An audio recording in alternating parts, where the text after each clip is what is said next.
నమస్తే, welcome to Telugu రాజ్యం. ఈరోజు మనతో పాటు ఉన్నారు సీనియర్ అనలిస్ట్ అలానే సోషల్ యాక్టివిస్ట్ కృష్ణకుమారి గారు. వారితో మాట్లాడేద్దాం. మేడం నమస్తే. నమస్తే. మేడం, గుంటూరులో జరిగిన ఒక ఘటన, ఒక మహిళకి జరిగిన దుర్మార్గమైన ఘటన అని చెప్పాలి. సో ఆవిడని వ్యవస్థను చేసి మూత్రం వేసి కొట్టడం, తర్వాత హిజ్రాల్ని పిలిపించి భయభ్రాంతులకు గురి చేయటం, ఇదంతా పట్టపగలే జరగటం, ఇదంతా కొంత ఆందోళన కలిగించే దిశగా ఉంది ఆ సంఘటన. సో ఏంటి శాంతి భద్రతలు పరిస్థితి ఏంటంటారు ఆంధ్రప్రదేశ్లో? ఎందుకు జరిగింది ఈ సంఘటన గురించి పూర్తి విశ్లేషణ ఇస్తారా? ఇప్పుడు ఒక ఆమె పక్క ఇళ్లలో ఉంటారు, ఆమె ఏదో బోరే వేసుకుంటుంది అని పక్క వాళ్ళకి ఏదో అబ్జెక్షన్ వచ్చింది. వీళ్ళు ఏదో అడిగారు, తిట్టారు, అయినా ఆమె పట్టించుకోలే.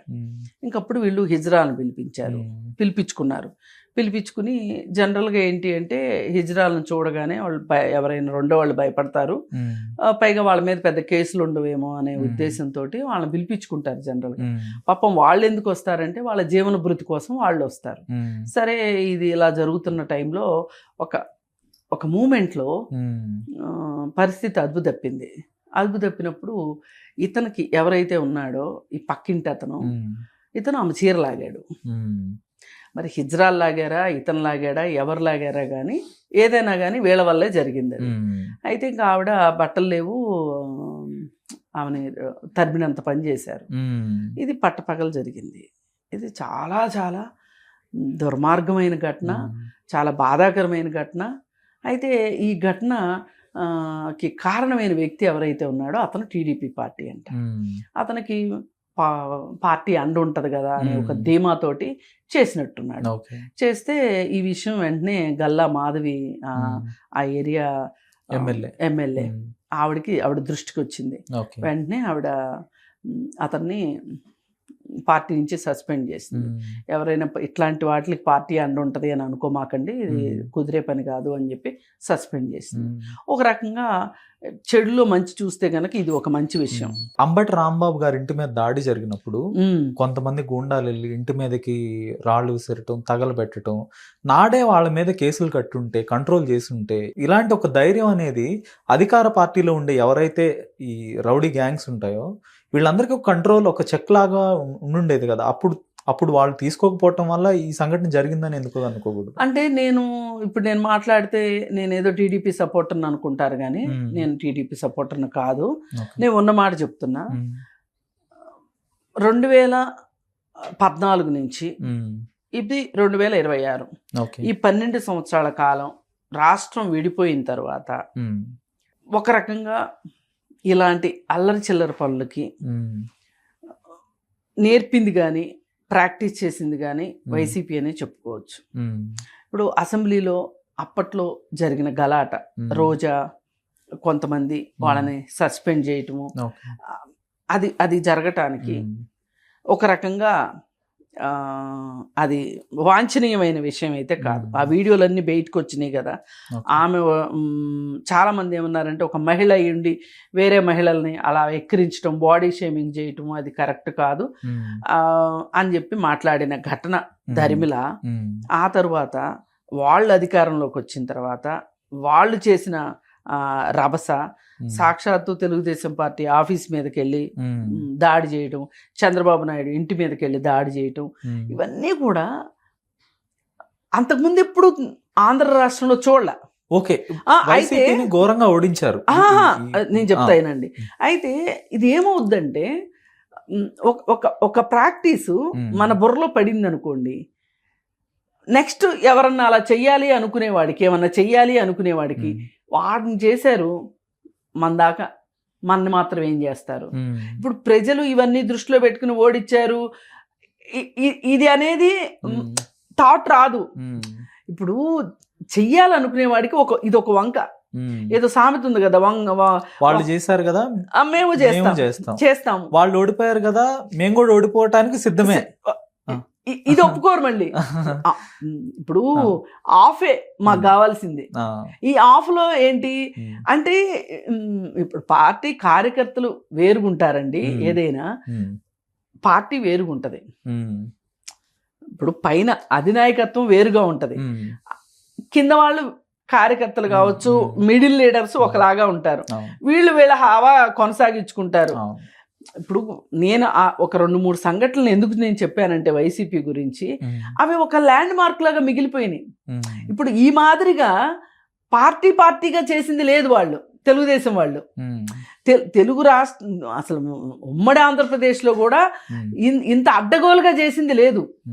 ఒక రకంగా అడ్డగోలుగా చేసినవే. ఇప్పుడు వీడు కూడా అదే పని చేసింది, అడ్డగోలుగానే చేశాడు. అంతకుముందు ఇప్పుడు అంబటి రాంబాబు ఇంటి మీదకి ఎందుకు వెళ్ళారు అని చెప్పి మీకు ఇమ్మీడియట్ గా మీకు అదే స్ఫురణకు వచ్చింది కదా. అంటే వాళ్ళు వెళ్ళి అంత తీవ్ర స్థాయిలో ఇంట్లో లేడీస్ ఉండగా దాడి చేసినా కూడా వాళ్ళ మీద ఎక్కడ కేసులు లేవు, వాళ్ళని ఫ్రీగా వదిలేశారు. ఇప్పుడు అదే ధైర్యంతో మాకేం కాదు అనే పరిస్థితుల్లోనే వాళ్ళు సమాజంలోకి వెళ్ళి వాళ్ళకి నచ్చిన, ఎందుకంటే కంట్రోల్ ఉండదు, కార్యకర్తలకు ఒక విచక్షణ ఉండదు. కరెక్టే. ఇప్పుడు ఎలా అయిపోతుంది అంటే వాళ్ళు అధికారంలో ఉన్నప్పుడు వాళ్ళు చేశారు, మనం అధికారంలోకి వచ్చాము, మనం చెయ్యాలి, ఒక్కసారన్నా నిరూపించుకోవాలి, అధికారం ఉందని చూపించుకోవాలి అనే ఉద్దేశంతో వీళ్ళు చేశారు. వీళ్ళు చేసిన తర్వాత సర్వత్రా విమర్శ వచ్చింది అంబటి రాంబాబు ఇంటి పైన చేసిన దానికి. ఇప్పుడు వాళ్ళకి మీకు తేడా ఏంటని అడుగుతున్నారు. సరే వాళ్ళు రౌడీలే, వాళ్ళు ఇష్టారీతిని మాట్లాడతారు. ఇప్పుడు జోగి రమేష్ కానీ కొడాలి నాని కానీ వీళ్ళు మాట్లాడారు అంటే మీరు కూడా అట్లాగే మాట్లాడితే వాళ్ళకి మీకు తేడా ఉండాలి కదా. అందుకని ఆ విషయంలో కాస్త జాగ్రత్త పడినట్టే ఉన్నారు. ఏదైనా అంబటి రాంబాబు ఇంటి పైన ఘటన జరగటం అనేది కరెక్ట్ అయిన విషయం కాదు. అంటే ఘటన జరగటం తర్వాత చర్యలు తీసుకోకపోవటం అంటే ఇప్పుడు అక్కడ ఏమవుద్దంటే కార్యకర్తల్ని సంతృప్తి పరచాల్సిన పరిస్థితి వచ్చింది తెలుగుదేశానికి కూడా. ఏంటి అంటే మీరు ఇంత చేతగాని వాళ్ళ. ఇప్పుడు ఒకప్పుడు దాదాపు 2 సంవత్సరాలు వైసీపీ గవర్నమెంట్ వచ్చిన తర్వాత ఊర్లలో లేకుండా కొంతమంది నాయకులు హైదరాబాద్లో ఉన్న సంగతి తెలుసు నాకు. అంటే ఒక రకమైన బీభత్సాన్ని సృష్టించారు. అది జగన్మోహన్ రెడ్డి పకడ్బందీగా అందరితో చేయించాడని నేను అనట్లా. ఇలా చేసిన వాళ్ళని కట్టడైతే చేయలేదు, అంతవరకైతే ఎవరైనా ఒప్పుకుని తీరాలి. అదే ఇప్పుడు పునరావృతమైంది. సరే ఏది ఏమైనప్పటికీ ఎవరైనా ఒక చట్ట వ్యతిరేకమైన పని చేసినప్పుడు ప్రభుత్వాలు ఉదాసీనంగా వ్యవహరిస్తే దీని ఎఫెక్టు మంచిగున్నోడిని చూసి మంచి నేర్చుకోరు కానీ చెడుని చూసి చెడునైతే ఖచ్చితంగా నేర్చుకుంటారు. ఇది ఏ పార్టీ వాళ్ళైనా తెలుసుకోవాల్సిన విషయం. సరే ఆ రోజు అలా చేయలేదు కాబట్టి ఈ చోటా మోటా లీడర్స్ కూడా ఇది పూర్తిగా ఇది వీడి వ్యక్తిగతమైన విషయం. ఇప్పుడు అక్కడేంటి అంబటి రాంబాబుతో ఈ దాడికి వెళ్ళిన వాళ్ళకి వ్యక్తిగత గొడవలేవి లేవు. ఇక్కడ వీడు ఇంటి పక్క ఇల్లు, వీడికి పూర్తి వ్యక్తిగతం. అసలు వీడి ఇంటి మీద వీడి తెలుగుదేశం జెండా అన్నా కట్టాడో లేదో మొత్తానికి. కానీ ఏమొచ్చింది ఇప్పుడు న్యూస్ లో టీడీపీ అనే వచ్చింది, ఆవిడ కూడా తీసేసింది. నేను అనుకుంటా దీనికి ఒక ఇన్స్పిరేషను మొన్న తమిళనాడులో విజయ్ ఒక లంచం తీసుకున్న ఒక ఎమ్మెల్యేని పార్టీ నుంచి సస్పెండ్ చేశాడు. కొంచెం ఆ గాలి వీచి ఉండొచ్చు బహుశా. ఈమెకు కూడా కాస్త ఇప్పుడు గల్లా మాధవి కూడా రెబలే, ఒక రకంగా మంచి నిర్ణయాలే తీసుకుంటది. అప్పుడు అంబటి రాంబాబు ఇంటి మీద జరిగిన దాని గురించి కూడా ఈమె చాలా సమర్థిస్తూ మాట్లాడినావిడ ఈవిడ. అయితే ఆ మధ్య తన అంగరక్షకులుగా హిజ్రాలను నియమించుకోవటం కావచ్చు, ఆమె కొంచెము డిఫరెంట్గానే ఉంది. అందుకే వెంటనే సస్పెండ్ అనేసింది. అయితే నా కన్సర్న్ ఏంటంటే అసలు ఆ బాధితురాలను చూసారా, ఆవిడ ఏమి, ఇప్పుడు ఇందాక మనం చాలా ఈ విషయాలన్నీ మాట్లాడుకున్నాం. వీటిల్లో ఎక్కడా కూడా పూర్తిగా ఒక వ్యక్తికి కష్టం కలిగింది కాదు. ఇక్కడ ఈవిడికి వ్యక్తిగత కష్టం, పూర్తి వ్యక్తిగతమైన కష్టం. టెర్రరైజ్ అయిపోయింది. ఏంటి నా పరిస్థితి, ఎంత అవమానం. అసలు అన్నిటిని మించి ఆ అవమానం, బాధ, ఉక్రోషం, ఆవేశం ఆ మనసులో ఎన్నుండుంటాయి. అరే నేనేం చేయలేకపోతున్నానే. ఇప్పుడు ఎవరికి వాళ్ళు అలాంటి పరిస్థితిలో మనం ఉంటే మనం ఎంత బాధపడతాము అనేది. నాకు ఈ ఘటన చూడగానే నేను నిన్నే చూశాను ఫేస్బుక్లో, మా స్నేహితురాలు ఒక ఆమె షేర్ చేసింది. ఏంటంటే కారంచేడులో ఘటన జరిగిన తర్వాత, అది 84లో జరిగింది, 98లో ఆ బాధితురాల్ని ఇంటర్వ్యూ చేశారు మా ఫ్రెండ్ వాళ్ళు. ఈవిడెవరంటే ఈవిడ పేరు ఏదో ఉంది, మర్చిపోయాను. 70 years ఆవిడకి. ఆవిడ ఇంటి ముందు వంట చేసుకుంటా ఉంది. కరెక్ట్గా గుంపు వచ్చారు. ఆమె స్లాంగ్ కూడా కమ్మోళ్ళు వచ్చారు అని చెప్పింది. సరే వచ్చారు. వచ్చి ఒక అతన్ని తరుముకుంటా వచ్చారు. ఆ తరుముకుంటా వచ్చిన వ్యక్తి ఎవరంటే ఈ వాడకట్లో వేళ ఏమంటాము గూడానికి సంబంధించిన వ్యక్తి. అయితే మీద పడేసారి ఈమెం చేసింది అంటే వాళ్ళకి అడ్డు నుంచుంది.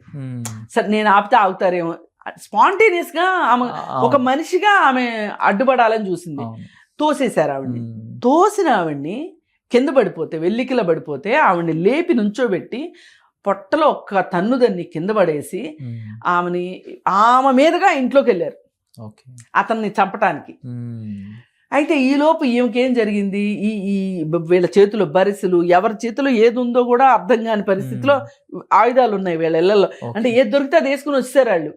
ఈమెకి ఇక్కడ దెబ్బ తగిలింది, రక్తం గారింది, ఒక పన్ను ఊడిపోయింది, జుట్టంతా ఊడిపోయింది, జాకెట్ చిరిగిపోయింది, చీర చిరిగిపోయింది.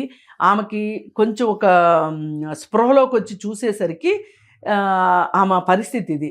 ఇక నెమ్మదిగా లేచి ఇంకా మళ్ళీ వాళ్ళు వస్తారేమో, ఇక్కడ నా బట్టలు చిరిగిపోయినాయి, నన్ను తన్నారు, ఈ అవమానాన్ని ఆమె జీర్ణించుకోలేక పొలాల్లోకి పారిపోయి అక్కడ ఎవరో ఒక యేసోబు అనే అతను కనిపిస్తే అతను పట్టుకుని ఒక నిమిషం ఏడ్చేసి మళ్ళీ వెళ్ళిపోయింది. వెళ్ళిపోవడం చీరాలు వెళ్ళిపోయింది ఆమె. మళ్ళీ ఈ రోజు వరకు ఆ ఊరు రాలేదంట. కారంచేడు రాలా ఆమెక, చీరాల్లోనే ఉంది. ఆ అవమానం తలుచుకుంటే నాకు మా ఊరి పేరు గుర్తొస్తే, మా ఇల్లు గుర్తొస్తే నాకు ఆ అవమానం గుర్తొస్తుంది. నేను ఆ అవమానాన్ని మర్చిపోలేను అని ఆమె కళ్ళకు గట్టినట్టు చెప్తుంటే కళ్ళల్లో నీళ్లు తిరిగినాయి నాకైతే. అది చదువుతున్నా, వింటే, ఆ వీడియో వింటే. ఈ పరిస్థితిలో ఒక మహిళ ఎవరైనా ఉంటే, మహిళ ఏంటి పురుషుడైనా సరే, వాళ్ళకి ఆ అవమానాన్ని తట్టుకోలేరండి. అది జీవితకాలం వేధిస్తుంది అది వాళ్ళని. ఇప్పుడు ఆవిడ ఇప్పుడు 70 ఏళ్ళు, ఇప్పుడు ఉండదు బహుశా. 98లో వీడియో ఇది అంటే ఆల్మోస్ట్ 30 years అయిపోయింది కదా, ఆ ఉండదు. కానీ ఆ వీడియో చరిత్రలో నిలిచిపోయింది చూడండి. ఆమె బాధ, ఆమె ఉక్రోషం. ఆ వీడియో నాకు పంపించండి, నేను ప్లే చేస్తా. అయితే నేను చెప్పాలనుకునేది ఏంటంటే, ఇంత వేదన ఉంటుంది వాళ్ళల్లో. ఆమె వేదనని సహృదయంతో, సహానుభూతితోటి అర్థం చేసుకుంటే అసలు ఆమెకి ఈ ఒక రకంగా ఆ గల్లా మాధవి తీసుకున్న స్టెప్పు ఆమెకు ఒక భరోసాని ఇస్తుంది. పోలీసులు కేసు ఎట్లా ఫ్రేమ్ చేస్తారు, సరిగా చేస్తారా, చెయ్యరా, మరి గల్లా మాధవి ఇన్వాల్వ్ అయిన తర్వాత చేయకుండా ఉండరు అనుకోండి, ఆమెకి కోర్టులో జరిగే న్యాయమో ఏదో అది ఎప్పుడో తర్వాత జరుగుతుంది. కానీ ఇప్పుడు ఈ నిమిషం సమాజం మొత్తం ఆ వైపు నిలబడాల్సిన అవసరం ఉంది. భరోసాని ఇవ్వాల్సిన అవసరం ఉంది. ఒక సహానుభూతిని ఆమెకు ఇవ్వాల్సిన అవసరం ఉంది. ఇట్లాంటి ఘటనలను మట్టుకు పునరావృతం కాకుండా చేయాల్సిన బాధ్యత మట్టుకు ప్రభుత్వాలదే. ఇప్పుడు ముఖ్యమంత్రి కూడా మాట్లాడితే ఆవిడకి మరింత భరోసాగా ఉంటుంది. మాట్లాడాలి ఖచ్చితంగా. ఆవిడకి అవసరమైతే ఒక సైకలాజికల్ ట్రీట్మెంట్ కూడా అవసరం, ఆవిడకి ఒక కౌన్సిలింగ్ అవసరం. లేదు అనుకుంటే ఇప్పుడు ఆవిడ దాదాపు 18 సంవత్సరాల తరువాత ఆమె బాధని కళ్ళకు కట్టినట్టు చెప్పి ఈ రోజుకి నేను కుంగిపోతున్నాను అని చెప్పింది కదా. ఆ రోజుల్లో అంటే ఇవన్నీ లేవు, ఈ థెరపీస్ ఇవన్నీ లేవు. ఇప్పుడు ఆమెకి ఒక భరోసా మొదటగా కల్పించాల్సిన అవసరం ఉంది. ఏదైనా ఇట్లాంటి ఘటనలు పునరావృతం కావద్దు. ధన్యవాదాలు మేడం.